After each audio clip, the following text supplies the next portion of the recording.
challenge me, throw things at me, role play, whatever you want.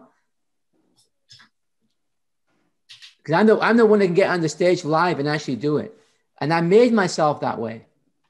I don't want to be the coach, an employee coach looking at, oh, I better follow this page today. It's week 16 of his thing. Oh, you know, and you know, Richard, I don't want to get fired from my job. You know what I mean? You're getting a head coach here, so take advantage. Richard, I got a question, right? So how do you get out of? Because I basically the last 3 weeks I got out of my rhythm of waking up on time, getting back and making the calls in the morning, basically just letting my day take over instead of taking control of the day. It's been like 3 weeks so far. How do I take back control and get back in the rhythm of making the calls, setting the appointments? Well, first of all, you just demonstrated tremendous confidence, because what you demonstrated is confidence without arrogance, because you are able to be open on this call, be vulnerable and share. And that determines a person's self-esteem. Think about it. If someone's got high self-esteem, they'll go, hey, here I am. What do we do? And just so you know, you're not the only one. I guarantee it on this call or in life, or anyone who might even see a clip of this that has that. That's wonderful that you shared that. I respect you so much, because you're going to help a lot of people. So it's going to happen. The first thing is, that's called a slump. And when we say a slump, the first thing is to recognize it, to recognize you're in a slump. And then say, well, what was I doing when I was successful? And this is where I believe a pen and paper helps. Because by just working out in your head, you could do it. Maybe notice, and you write out a schedule.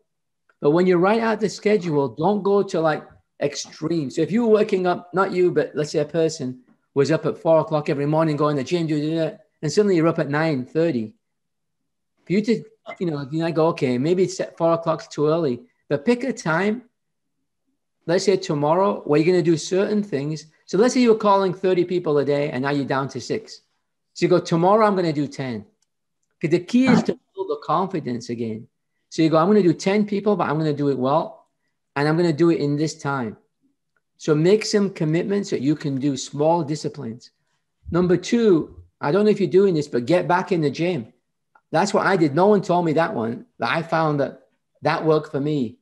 So even if you haven't been in the gym for a while, when I say back in the gym, we've all been in the gym at one time. Gym could be your basement, but go and exercise, because you feel better about yourself. Have you noticed? You feel better when you do that. The next thing is the people you call, make it your friend. Like I call William every day, just about. I like talking to him. So what happened? Find somebody that you like talking to. You just feel good. And you feel like, so start calling people that make you feel good. Have those people in your life that support you. If you have a coach, call your coach. And what you do is say, hey, coach, what's going on? I need this help, whatever. And even if it's just friends, it gets a better move. Some people you call and they're always inspired. I was on the call with someone today, and I was a Zoom call, and I said, I've noticed you have a certain quality, and that is that you're always upbeat. Every time I talk to you, you're always upbeat. And the person said, yeah.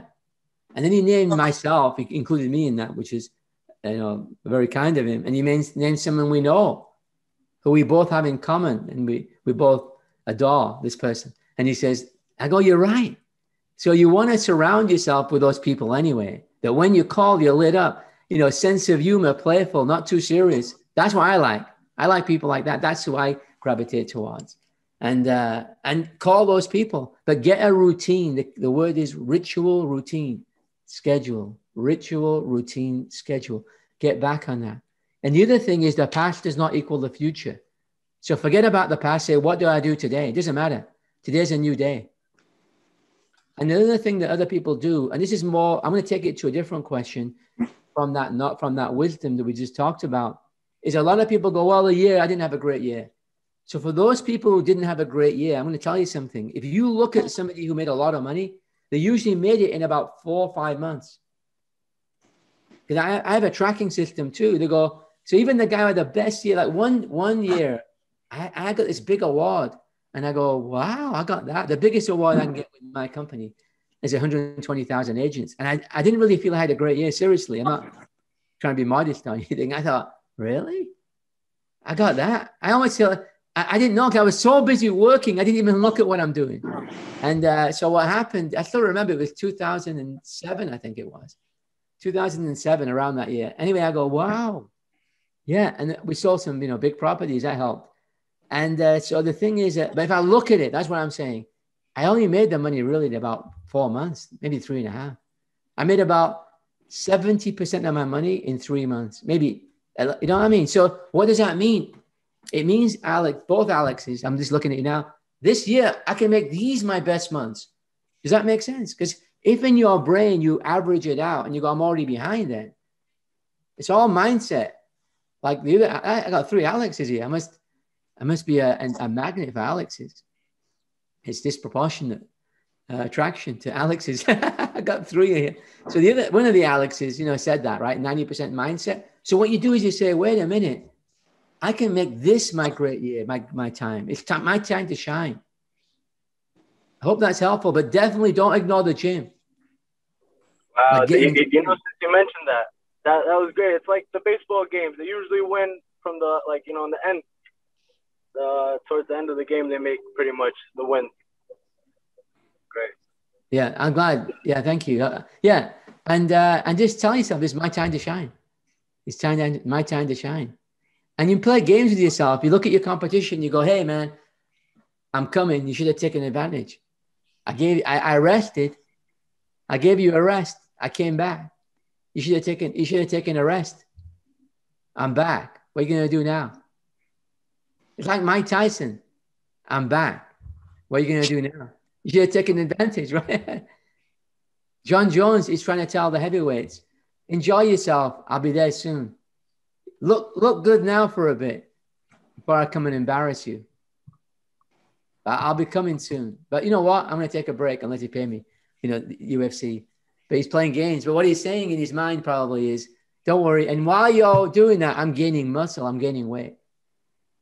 So, so you relax. I'll be there. So you play games. That's what I do in my mind.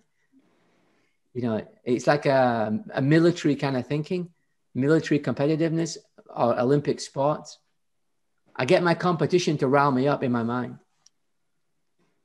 So you got to get good at tricking your brain, at using things to motivate yourself. That's a whole section. That's a whole training in itself. Yeah.